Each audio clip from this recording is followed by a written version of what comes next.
I never thought the worst betrayal of my life would happen at my own birthday dinner, but there I was, staring at the empty restaurant table my family had just abandoned, leaving me with a $700 bill and a note that said, "Thanks for dinner, sis. You can afford it." My name is Sarah Mitchell, and for 32 years, I had been the family doormat. Not because I was weak, but because I loved them. I loved them so much that I ignored every red flag, every manipulation, every time they reached into my wallet and my heart without asking. I convinced myself that family meant sacrifice, that being the oldest daughter meant carrying everyone's burdens, that my success was meant to be shared whether I wanted to or not. It started when I was 16. My parents sat me down one evening after my younger brother Marcus had failed 3 classes that semester. They explained, with tired eyes and heavy voices, that they needed me to get a job. Not for my own spending money, but to help pay for Marcus's tutoring. They said it would only be temporary, just until he got back on track. I remember nodding, feeling almost proud that they trusted me with such responsibility. I worked 20 hours a week at a grocery store while maintaining straight A's, while Marcus played video games in his room. College was supposed to be my escape, my chance to build something for myself. I had earned a full scholarship to a state university 3 hours away. I was so excited I could barely sleep the week before move-in day. But 2 days before I was supposed to leave, my mother came into my room with red eyes. My younger sister Emma, then 14, needed braces. The orthodontist required a down payment they didn't have. Could I possibly defer my scholarship for a year and work full-time to help out? Just 1 year, she promised. Emma's smile was important, wasn't it? I wanted to scream no, to tell them that my education mattered too, but the guilt was crushing. I deferred. That 1 year became 2, then 3. There was always something. Dad's car broke down. Marcus wrecked his truck and needed help with the insurance deductible. Emma wanted to go on the school trip to Washington, D.C. Mom needed a root canal. Every time I mentioned college, someone needed something urgent. By the time I finally enrolled at 21, I had missed the traditional college experience entirely. I commuted from home, worked full-time, and took night classes. It took me 6 years to finish my bachelor's degree. But I did it. And once I graduated, I threw myself into my career with a hunger that surprised even me. I worked in marketing for a small tech startup, often pulling 12-hour days. I was good at it, really good. Within 3 years, I had climbed to a senior management position. Within 5, I was making 6 figures. I finally had the financial stability I had dreamed about since I was that 16-year-old girl counting tips from the grocery store. You would think that my success would make my family proud, that they would finally see me as someone who had achieved something worth celebrating. Instead, they saw me as a resource, an ATM with emotions, a safety net that would always catch them. Marcus, now 27, had dropped out of college twice and bounced between jobs he claimed were beneath him. He lived in my parents' basement and had a new get-rich-quick scheme every few months. Each scheme required an investment, usually between $2,000 and $5,000. He would come to me with glossy presentations and promises of returns. I funded 4 of them before I realized he had never paid me back a single cent. When I mentioned this, he looked at me like I had slapped him. "You're really going to act like that?" he said. "I'm your brother. Family doesn't keep score." Emma, 23 and fresh out of college with a degree in art history, moved to New York to find herself. She worked part-time at a coffee shop and went to art galleries, funded by a monthly allowance from me that started at $500 and somehow inflated to $1,200. She needed it for rent, she said. The city was expensive. She would pay me back when she landed a real job. That was 2 years ago. She had never once asked how I was doing or if I could afford it. She just expected it, the way you expect the sun to rise. My parents were the worst. They had both retired early, at 60, despite having minimal savings. They had always been bad with money, living paycheck to paycheck even when Dad had a decent job as an electrician. They never saved for retirement because they always assumed something would work out. That something turned out to be me. I paid their mortgage when they fell behind. I covered their property taxes. I bought their groceries when they claimed Social Security wasn't enough. I paid for Dad's medications and Mom's physical therapy after her knee surgery. At first, I felt good about helping. It felt like I was finally able to give back after all they had done for me. But slowly, I started to notice something. They never said thank you. They never treated it like a gift or even a loan. They treated it like an obligation, like I owed them. When I bought them a new refrigerator after theirs died, my mother complained that I hadn't gotten the model with the ice maker. When I paid for their vacation to Florida, my father grumbled that I should have sprung for first-class tickets. But I kept giving. Because that's what you do for family, right? You sacrifice. You help. You show up. The real breaking point started about 6 months before my 32nd birthday. I had been seeing someone, a wonderful man named David who worked as a high school teacher. He was kind, thoughtful, and he actually listened when I talked. We had been dating for 8 months, and I was happier than I had been in years. He had proposed to me on a weekend trip to the mountains, and I had said yes without hesitation. When I told my family, I expected excitement, maybe some tears of joy. Instead, my mother's first question was, "What does he do for a living?" When I said he was a teacher, her face fell. "Oh," she said, drawing out the word. "Well, I suppose not everyone can be as successful as you." My father asked if David had any debt. Marcus laughed and said, "Teachers don't make shit, Sarah. You're going to be supporting him too?" Only Emma seemed happy, but even her enthusiasm was tainted. "This is so exciting," she squealed. "I can't wait to help plan the wedding. We should do it in New York. I know this amazing venue in Brooklyn." When I gently suggested that David and I might want something smaller and closer to home, she pouted. "But I already told all my friends my sister was getting married. They'll be so disappointed if it's some boring thing." David noticed the dynamic immediately. After our first family dinner together, he was quiet on the drive home. Finally, he said, "Sarah, do they always talk to you like that?" I made excuses. They were just stressed. They didn't mean it the way it sounded. But David saw what I had been too close to see. "They treat you like a wallet with a heartbeat," he said softly, "and you let them."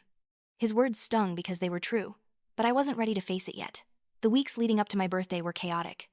I was planning the wedding, managing a huge project at work, and dealing with the usual family drama. Marcus needed $2,000 for a certification course that would definitely lead to a job. Emma's rent was going up and she needed an extra $400 a month. My parents' water heater died and they needed $1,500 for a new one. I paid for all of it, even though my wedding fund was taking a hit. My birthday fell on a Saturday. David wanted to take me away for the weekend, just the two of us, but I told him my family would be hurt if we didn't celebrate together. He reluctantly agreed. My mother suggested we all go to dinner at Marcello's, an upscale Italian restaurant downtown. It was expensive, but she insisted. "You only turn 32 once, honey," she said. "Let's make it special." I made a reservation for 6. The restaurant was beautiful, all dim lighting and white tablecloths. We ordered appetizers, entrees, wine. My family laughed and talked, and for a moment, I felt that warm glow of belonging. This was why I did everything I did. For moments like this. For family. But then, about halfway through dinner, Marcus's phone rang. He answered it at the table, ignoring my mother's disapproving look. His face lit up. "No way," he said loudly. "Seriously, I'll be right there." He hung up and turned to us with wild excitement. "Guys, you're not going to believe this. Jake just texted me. He's got courtside seats to the game tonight." "Courtside!" "I have to go." Before anyone could respond, he was standing up, grabbing his jacket. "This is a once-in-a-lifetime opportunity," he said. "Sarah, you understand, right? We'll celebrate your birthday another time." I stared at him, my fork frozen halfway to my mouth. "Marcus, we're in the middle of dinner."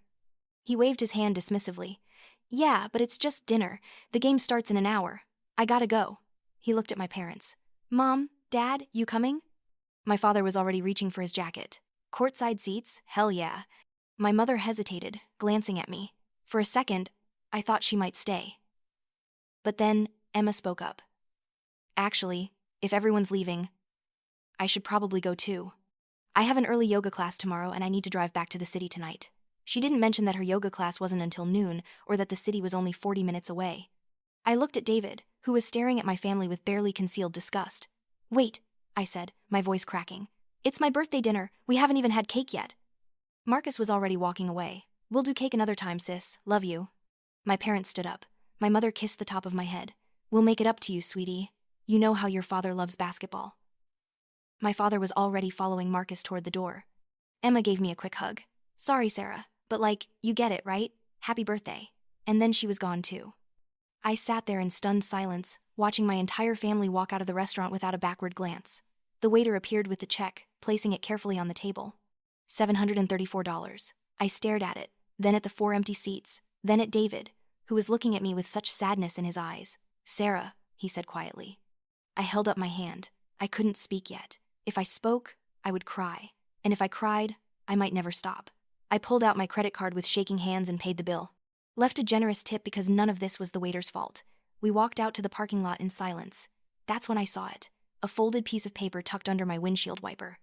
I pulled it out and unfolded it. Marcus's handwriting, sloppy and rushed. "Thanks for dinner, sis. You can afford it." Something inside me broke. Not shattered, but broke cleanly, like a bone that would heal stronger. I stood there in the parking lot of Marcello's, holding that note, and I finally saw everything clearly. The years of being used. The endless requests that were really demands. The complete lack of appreciation or respect. The way they had just abandoned me, on my birthday, without a second thought. David put his arm around me. "I'm so sorry," he whispered. I folded the note carefully and put it in my purse. "Don't be," I said, surprised by how calm my voice sounded. This was the wake-up call I needed. That night, I couldn't sleep. I lay in bed going through every memory, every instance of being taken advantage of. I thought about the college years I had lost, the money I had given, easily over $100,000 at this point. The emotional labor of always being available, always saying yes, always putting them first. And what had I gotten in return? They had left me alone on my birthday for basketball tickets. The next morning, I made a decision. I was done. Not with my family entirely, but with being their ATM, with being their backup plan, with being taken for granted. I was going to set boundaries, and I was going to stick to them no matter how much they protested. I started with a group text to my family. "We need to talk. Family meeting at Mom and Dad's house, next Sunday at 2 p.m. Everyone needs to be there. This is not optional." My mother called within 5 minutes. "Honey, what's this about? Are you okay?" "I'll explain on Sunday," I said. "But sweetie, your father and I have plans next Sunday. We were going to drive up to see Aunt Linda." "Cancel them," I said firmly. "This is important." There was a pause. "Sarah, you're scaring me. What's going on?" "Sunday at 2, I repeated, and hung up. The week leading up to the meeting was torture. My mother called 4 more times, trying to get me to explain. Emma texted asking if this was about her rent money. Marcus left a voicemail saying he hoped I wasn't being dramatic about the dinner thing. I ignored all of them and focused on preparing what I needed to say. David helped me practice. "You don't owe them explanations," he reminded me. "You're not asking permission. You're informing them of how things are going to be from now on." Sunday arrived. I drove to my parents' house with a folder full of documents, bank statements showing every payment I had made to them over the past 5 years, highlighted and totaled. I had spent hours compiling everything. The number was staggering, $147,000. They were all waiting in the living room when I arrived. My mother looked anxious. My father looked annoyed. Marcus was sprawled on the couch, scrolling through his phone. Emma was examining her nails, the same dismissive attitudes I had been tolerating for years. I stood in front of them and pulled out the folder. "I need you all to listen," I began. My voice was steady, but my heart was racing. "I've been thinking a lot this week about our family and my role in it, and I've realized that I've allowed myself to become something I never should have been. I've become your personal bank account." Marcus snorted. "Oh, come on, Sarah. Don't be dramatic." "Let me finish," I said, my voice sharp enough that he actually shut up. "For the past 16 years, since I was 16 years old, I have been giving money to this family.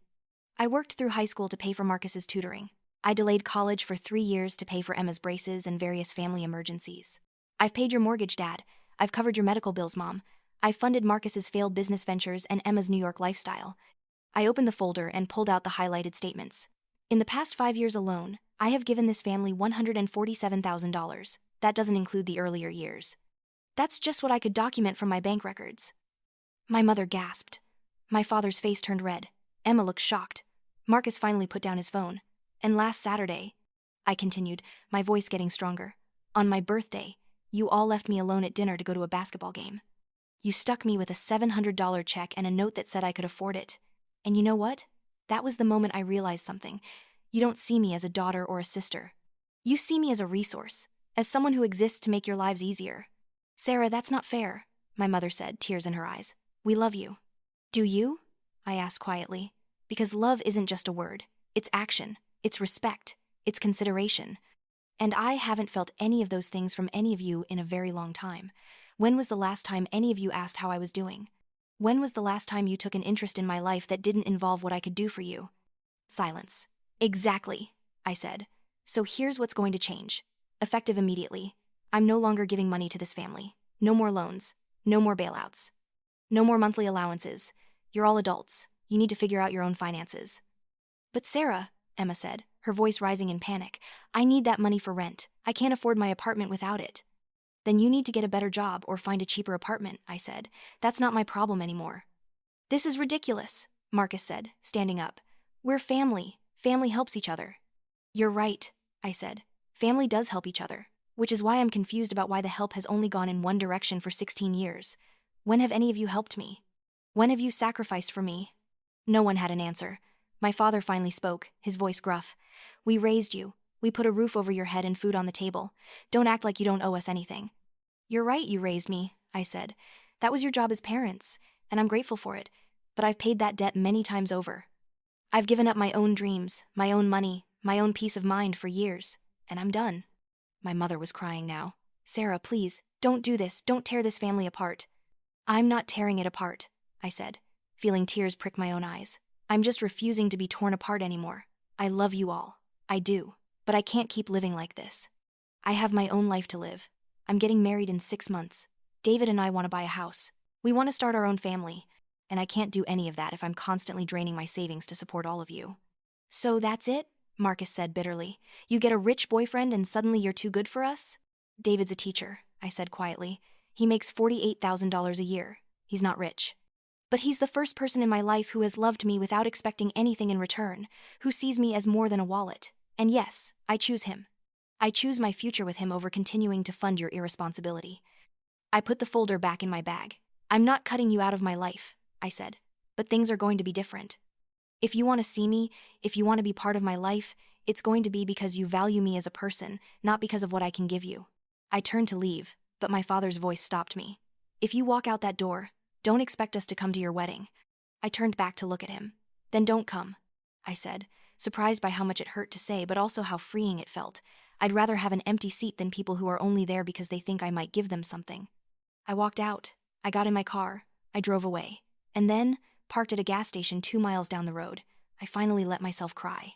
Great, heaving sobs that shook my whole body. I cried for the little girl who had worked so hard to earn her family's approval. I cried for the young woman who had sacrificed her dreams. I cried for all the years I had spent believing that love meant letting people use you, but I also cried with relief, because I was finally free. David was waiting for me when I got home. He didn't ask how it went. He just held me while I cried, and then he made me tea and we sat together in silence until I was ready to talk. Over the next few weeks, the texts and calls started. First from my mother, pleading with me to reconsider, saying I was being cruel and heartless. Then from Emma, saying she was going to have to move back home because she couldn't afford rent. Then from Marcus, angry messages calling me selfish and accusing me of thinking I was better than everyone. My father didn't reach out at all. I didn't respond to any of them. I had said what I needed to say. Now I needed to focus on healing. I started seeing a therapist, something I should have done years ago. She helped me understand that what I had experienced was financial abuse and emotional manipulation, that my family had conditioned me from a young age to believe that my worth was tied to what I could provide. That saying no didn't make me a bad person. Slowly, I started to rebuild my life around what I wanted, not what everyone else needed. David and I found a beautiful house, a little 3-bedroom with a yard and a porch. We spent weekends painting walls and picking out furniture. We planned our wedding, a small ceremony at a local garden with just our closest friends. I didn't send invitations to my family. It hurt, but it also felt right. 3 months after the confrontation, Emma called. Not texted, but actually called. "Sarah?" she said when I answered, her voice small. "Can we talk?" We met at a coffee shop. She looked different, more tired, but somehow more grounded. "I moved back home," she said, "and I got a full-time job at a marketing firm. It's not glamorous, but it pays the bills. And I wanted to say, I'm sorry. I'm sorry for taking advantage of you. I didn't realize how much I was asking, or how little I was giving back. I was selfish. I didn't know what to say. This was the first apology I had received from anyone in my family. I don't expect you to forgive me right away," she continued. "And I'm not asking for money or anything like that. I just wanted you to know that I've been thinking about everything you said, and you were right. We treated you terribly. I treated you terribly. And I want to do better. I want to be a real sister to you, if you'll let me." We talked for 2 hours. Really talked, probably for the first time in our adult lives. She told me about her struggles in New York, how she had been afraid to fail, and had hidden behind my financial support instead of facing her fears. I told her about the years of feeling invisible, of feeling like I only mattered when I was useful. It wasn't a magical fix. Trust doesn't rebuild overnight. But it was a start. Marcus never apologized. My father never reached out. My mother sent occasional texts, mostly guilt trips thinly veiled as concern, but I kept my responses brief and boundaried. 6 months after my birthday disaster, David and I got married in that garden, surrounded by friends who loved us. Emma was there, sitting in the front row, crying happy tears. It wasn't the family wedding I had once imagined, but it was perfect, because it was real, because everyone there wanted to be there for us, not for what they could get from us. On our honeymoon, lying on a beach in Mexico, David asked me if I regretted what I had done. I thought about it for a long time. "No," I finally said. "I regret that it took me so long. I regret all the years I wasted trying to earn love from people who only saw me as useful. But I don't regret setting boundaries. I don't regret choosing myself. A year later, I'm in a different place than I ever thought I'd be. Emma and I have coffee once a month, and our relationship is slowly healing. She's working hard and supporting herself, and I'm proud of her. Marcus sent me a friend request on social media, which I ignored. My parents and I have exchanged a few surface-level texts, but there's a distance there that might never close, and I've made peace with that. The money I was spending on my family is now going toward things David and I care about. We've started a college fund for the children we hope to have. We take vacations. We donate to causes we believe in. We're building the life we want, not the life others expect from us. But the biggest change has been internal. I've learned that love shouldn't cost you your peace of mind. That family isn't just about biology, it's about how people treat you. That saying no isn't selfish, it's survival. That you can't pour from an empty cup. And I had been running on empty for so long that I'd forgotten what it felt like to be full. Sometimes, late at night, I still feel guilty. I still wonder if I should have tried harder, been more patient, given them one more chance. But then I remember that note on my windshield. I remember being abandoned on my birthday. I remember 16 years of being taken for granted. And I remember that choosing myself wasn't cruel. It was necessary. I'm not the family ATM anymore. I'm Sarah. I'm a wife, a professional, a friend, and hopefully soon a mother. I'm someone who has learned that the most important relationship you'll ever have is the one with yourself, and that relationship requires the same boundaries, respect, and care that any other relationship does. My family may never understand why I did what I did. They may always see me as the villain in their story, the daughter and sister who turned her back on them. But I'm at peace with that, because I know the truth. I didn't turn my back on them. I finally turned toward myself, and that has made all the difference.